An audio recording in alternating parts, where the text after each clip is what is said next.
7 ya de la mañana, a estas horas muchas escuelas y colegios de nuestro país ya empiezan sus lecciones y sin duda alguna será el tema del ambiente uno de los que abordarán en este día de celebración, y también de conciencia, porque el tema del ambiente es muy amplio, muy amplio. Estamos hablando de lo que sucede en nuestros mares, de lo que sucede en la biodiversidad, de lo que pasa también con todos los conflictos ambientales que se producen en el país.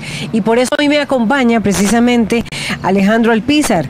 Él es el fiscal ambiental de la Fiscalía Adjunta. Hace poco los fiscales de Centroamérica se reunieron, de Latinoamérica se reunieron aquí en el país para abordar lo que es todo lo que tiene que ver con las denuncias ambientales que se dan en nuestra región. Precisamente en Costa Rica, como muy bien informaba Melanie Corrales, 2.000 denuncias por delitos ambientales es lo que la Fiscalía investiga al año. Imagínense ustedes, 2.000 denuncias. ¿Qué es? Vamos a tratar de conocer y profundizar en qué radican esas 2.000 denuncias, de qué se trata. Alejandro Alpizar, decía, fiscal ambiental de la Fiscalía Adjunta, buenos días. 2.000 denuncias es muchísimo trabajo para una fiscalía, no sé con cuántos fiscales, en un país que por cierto va a la vanguardia junto con otros del mundo en el tema ambiental, pero esto nos hace ver que el panorama y la realidad de violación al respeto por los derechos ambientales se produce de manera importante en Costa Rica.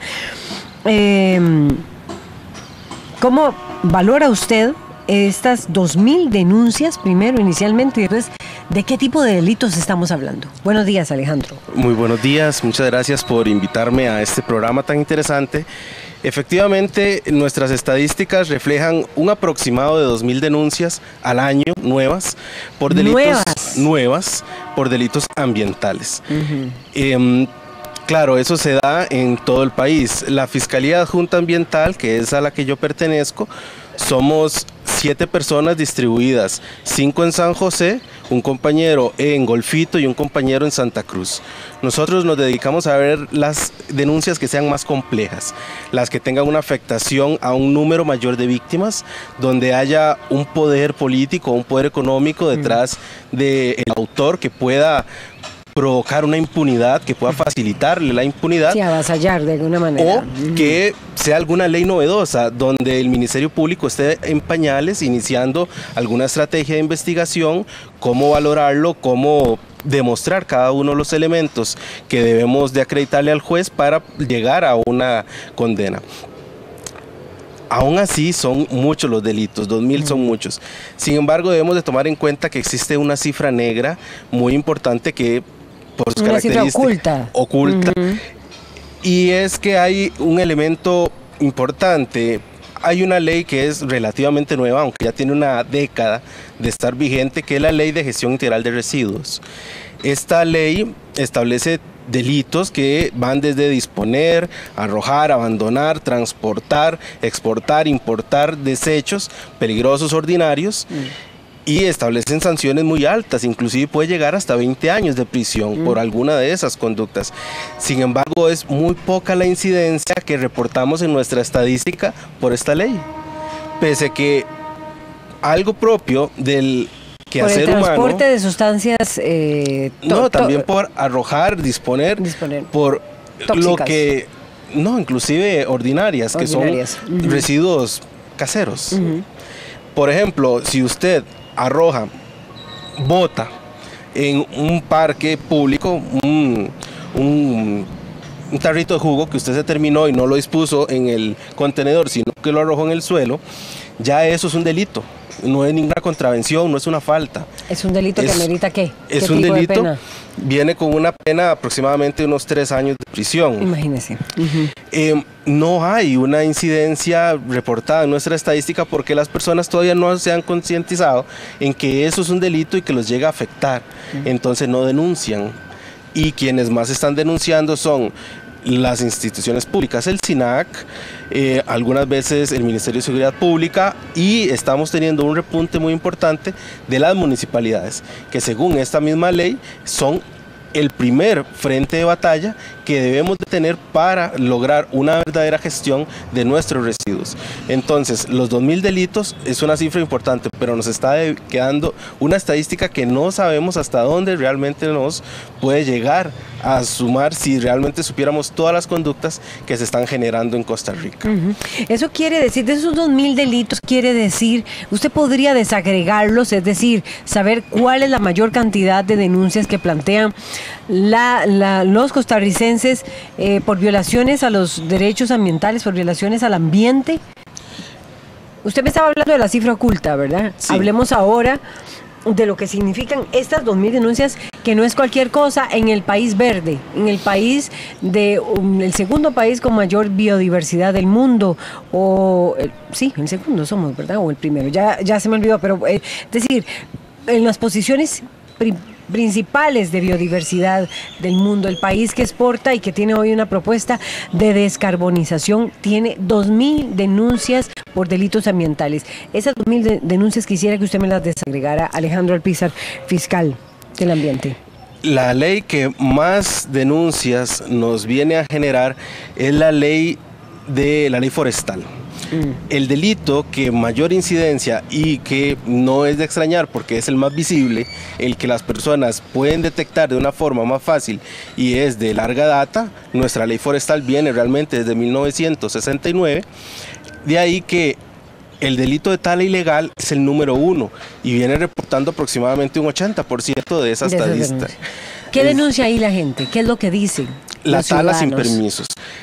Todo lo que es el recurso forestal que sea producto de una regeneración natural, o sea que no sea de un proceso silvicultural, que yo no lo sembré, que no sea de una plantación, requiere un permiso de parte de la Administración Forestal del Estado, que lo administra el MINAE mediante el SINAC, para poder aprovechar ese árbol. Entonces, cuando las personas escuchan que hay una tala, llaman a esta entidad, ellos van y la gran mayoría de veces son talas ilegales, que no cuentan con ningún permiso, ningún plan de manejo o ningún otro tipo de permiso que ellos otorgan.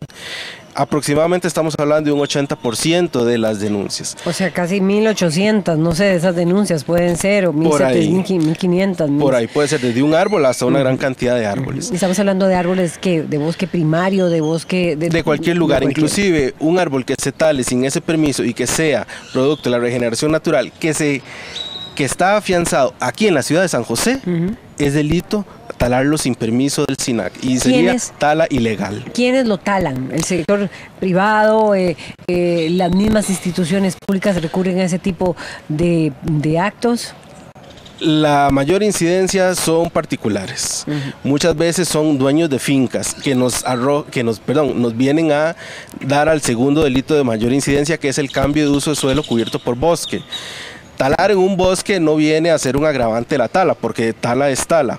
Pero si yo hago una tala rasa, dejo el suelo totalmente desprovisto de esa cobertura que antes era un bosque y cambio su uso de suelo para hacer un lugar de pastoreo ganado, para hacer una plantación forestal o construir una vivienda o cualquier otra cosa, ya configura un nuevo delito. Entonces, ¿qué es lo que pasa? Hay una modalidad típica.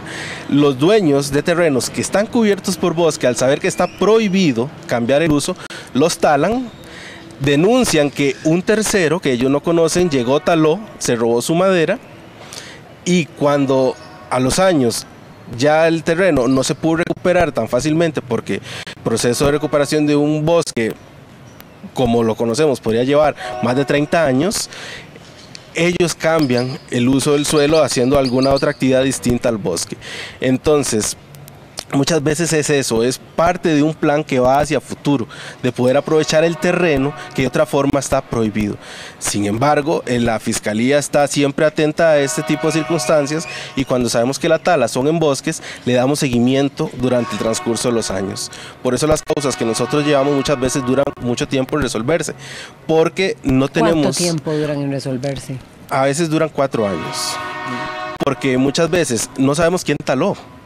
Porque eso es totalmente clandestino, en la montaña ahí no hay testigos, no hay cámaras, no hay vecinos, pero sí sabemos después quién fue el que vino a sembrar X producto o vino a introducir ganado o construyó. Y esa persona está cometiendo no tala, sino el cambio de uso de suelo de bosque. Y ese es el segundo delito de mayor incidencia. El último, y que es muy preocupante, es la invasión a las áreas de protección, que son las que tutelan las nacientes permanentes, los cauces de los ríos, los embalses, que vienen a generar un retiro que es una frontera de protección para que los contaminantes no lleguen a las aguas. ¿Qué pasa? Que ese terreno sigue siendo propiedad privada, no pasa a ser parte de la propiedad del Estado, pero tiene un uso ambiental que te prohíbe cambiar el uso del suelo, que va a ser únicamente para conservación, según el artículo 34 de la ley forestal. Sin embargo, las personas cortan la vegetación menor, talan los árboles, muchas veces depositan ahí sus residuos. Y ese es un gran problema que tenemos, y un lugar donde se está generando una gran incidencia es Santo Domingo Heredia, donde la municipalidad no cuenta con un relleno sanitario. Entonces las personas, para solucionar de una manera práctica para ellos, es llevar esos residuos donde... La basura. Su basura. La basura. Su basura, escombros, desechos de sus viviendas. Y hay personas que lo reciben con tal de ir ganándole terreno al río. Entonces hacen terrazas, lo compactan, pero lo están depositando dentro del área de protección. Y ese es uno de los delitos que más sanción tiene en esta ley de gestión de residuos, que puede llegar hasta 20 años de prisión, dependiendo del residuo que usted arroje. ¿Cuánto es el tiempo de resolución, o más bien, cuánto es el porcentaje de resolución de casos por delitos ambientales en Costa Rica por parte de la Fiscalía? Eso es muy variable, realmente. ¿Se resuelven en un 70%, en un 50% los casos o no? Según lo que establece el Código Procesal Penal, el 100% se resuelve, pero muchas veces pensamos que resolver es acusar y tener una condena, y no siempre. Máxime que por el tipo de bien jurídico que estamos tutelando, o sea, los derechos que estamos tutelando, nuestro primer fin es restaurar ese derecho. Entonces, cuando vemos que hay un ecosistema que ha sido afectado, por ejemplo un bosque que fue talado, que ya no está, lo primero que vamos a pedirle al juez es la restitución de ese ecosistema, que ordene que el bosque sea restituido mediante una regeneración asistida, o que no intervengan más ese terreno para que la naturaleza siga su curso y se regenere el bosque. Entonces, en ese sí podemos asegurarle que la Fiscalía está siempre interponiendo medidas cautelares ante los juzgados para que se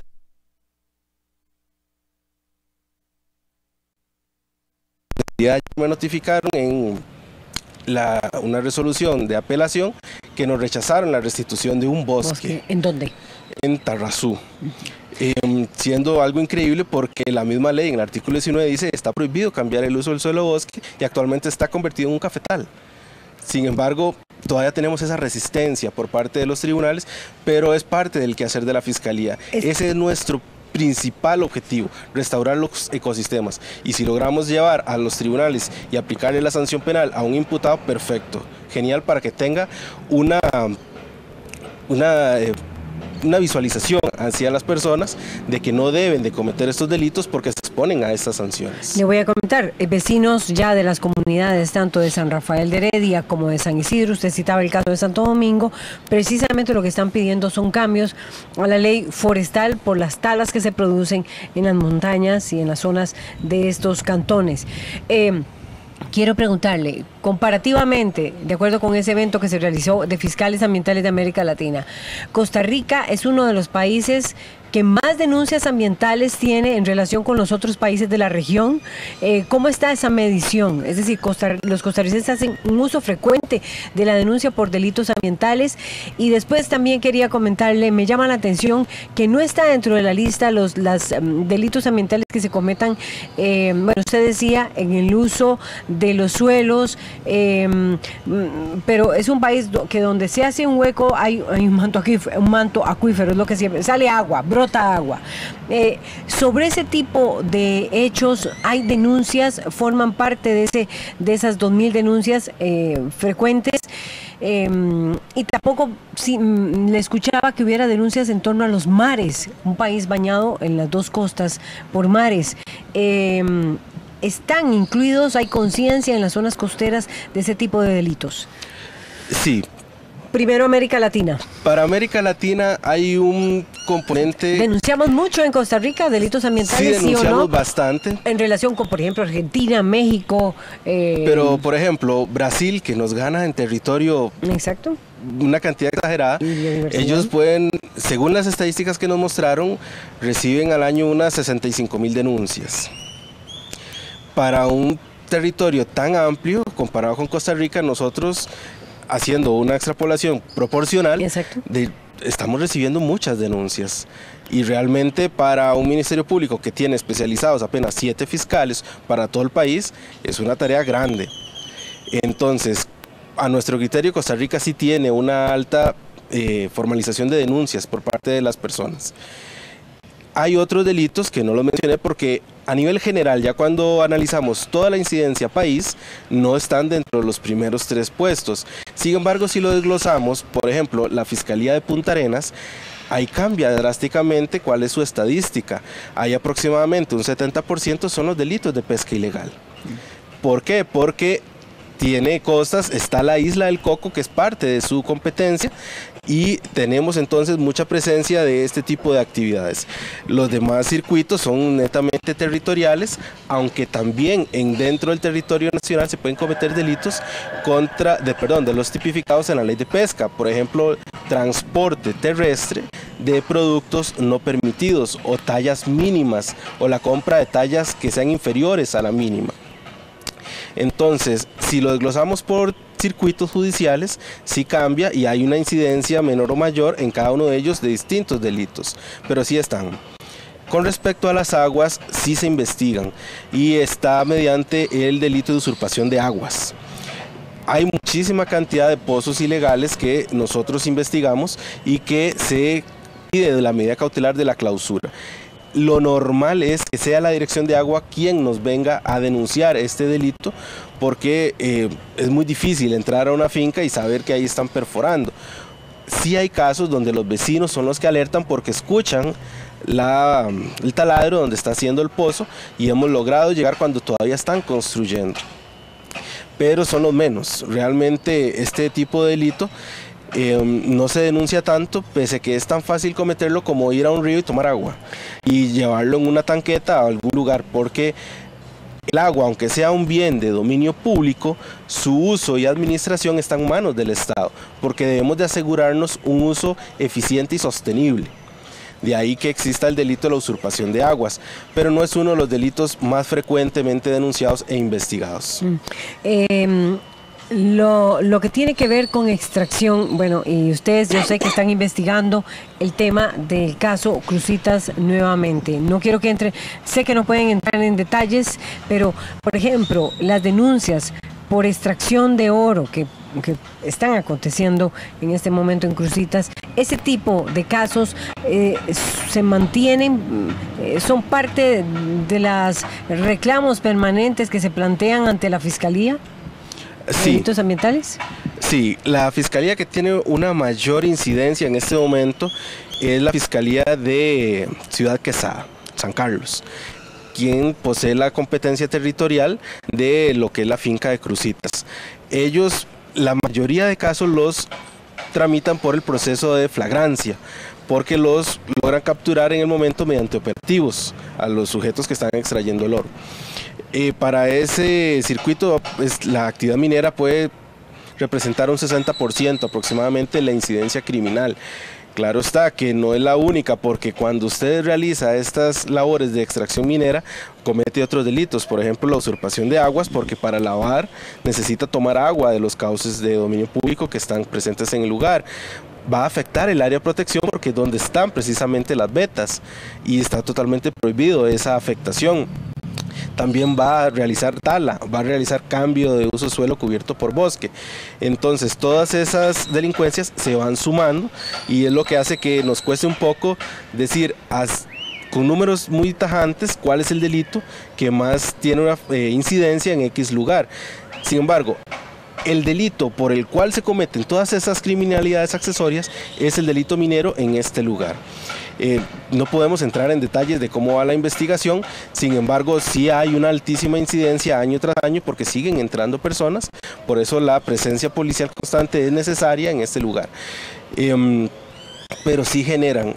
Corcovado ha cesado un poco gracias a una administración eficiente de lo que es el parque y tratar de convertir la actividad de los antiguos oreros para que más bien ellos sean guías turísticos de personas y que les digan aquí antes era donde se extraía oro y les vengan a hacer conciencia de por qué ya no se debe afectar el lugar y entonces ha bajado la incidencia criminal. Sin embargo aún hay, ¿verdad?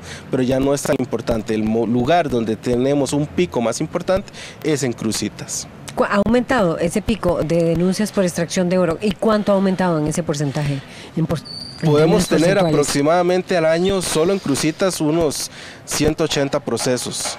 Cada proceso no quiere decir que sea una persona. Un proceso puede tener hasta 10 personas imputadas. Entonces, año a año, esa es la estadística que estamos viendo para el año 2017-2018. Ese fue el número que vimos, aproximadamente unos 180 procesos nuevos. Por extracción ilegal. Nuevos, por año, por extracción ilegal en Cruzitas. En Cruzitas, nada más. ¿En qué otros puntos del país hay denuncias por extracción de oro? Usted me citaba Corcovado. ¿Hay otros más? En Corcovado se han cesado, pero se mantienen. Todavía hay personas que se resisten y siguen porque el oro es muy local. Y ha aumentado su precio. De momento que nos estén reportando conocimiento, sin embargo no quiere decir de otros materiales. ¿Cómo cuáles? La grava de los ríos, piedra. Es muy común que las en sus fincas acercadas, cercas,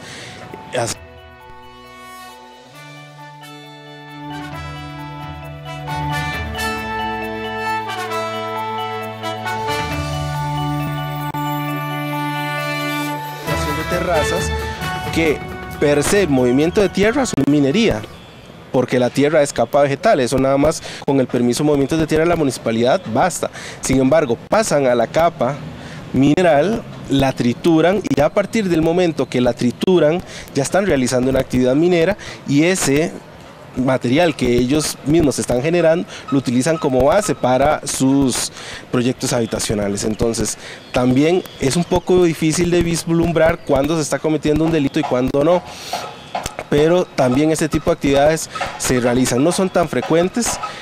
En lo que tengo de estar en el Ministerio Público he estado en aproximadamente 2 juicios por este tipo de conductas. El problema es que tardan mucho en llegar a la etapa de juicio, los testigos muchas veces se nos mueren, se les olvidan las cosas o entran en un desinterés, que sí es culpa de la Administración de Justicia, de todo el Poder Judicial, por tener un proceso que es tan engorroso y tan lento. Por eso es que estamos apostando al proceso de expedito de flagrancia y vemos cómo en la en el circuito de Ciudad Quesada está dando resultados muy positivos con respecto a la minería, porque la prueba está inmediatamente, está en el lugar, están deseando denunciar, están deseando reportar qué fue lo que pasó, porque saben que son sus derechos los que se están vulnerando. Entonces hay muchos otros delitos que cuesta y que el tiempo es un factor que nos juega en contra para poder llegar a sentencias y dar una resolución efectiva. En el caso de Cruzitas, los distintos operativos que se han dado, Alejandro Alpiza, el fiscal de delitos ambientales, son los que han hecho que estos recientes operativos que se han realizado de personas, no solo por la condición de las personas que ahí extraen oro, que son en una buena parte migrantes, ese tipo de operativos ha hecho que aumente. ¿Creen ustedes que van a aumentar las denuncias? Esas 180 podrían aumentar para este año debido precisamente a la extracción ilegal de oro. Puede ser, es una posibilidad, sin embargo, no hacemos ese tipo de análisis proyectado hacia futuro. Nosotros como una policía, por decirlo de una manera represiva, actuamos una vez que ya se cometió una infracción, aunque buscamos en nuestro quehacer diario prevenir hasta donde sea posible y hasta donde la ley nos alcance. Nosotros somos reactivos hasta que la persona cometa la conducta que es delictiva, ya entramos y procesamos a la persona. Pero mientras tengamos el problema de que no haya un control de ingreso a la finca, no hayan barreras que impidan a las personas entrar, las personas sepan dónde es que están las vetas, dónde están esos yacimientos ricos, lastimosamente vamos a seguir teniendo una incidencia de entrada de personas y afectación a esa finca. Y ahí la propuesta que se tenga que ver a nivel país, a nivel nacional, para atender esa realidad en Cruzitas. Gracias, Alejandro Alpizar, fiscal ambiental de la Fiscalía Adjunta, que nos pone en perspectiva lo que es las denuncias. 2.000 al año se producen en nuestro país, un importante porcentaje si lo comparamos con otros países de América Latina, ¿verdad? Una importante cantidad de denuncias. Vamos a una pausa y ya venimos, por cierto, con el tema de Cruzitas, el abordaje, la visión de 2 legisladores sobre qué debe hacerse allí. Continuarse con una extracción legalizada de alguna manera, si es que así se puede llamar, o plantear otro tipo de propuestas. Ese es un tema también que está siendo analizado aquí en la Asamblea Legislativa. Ya venimos.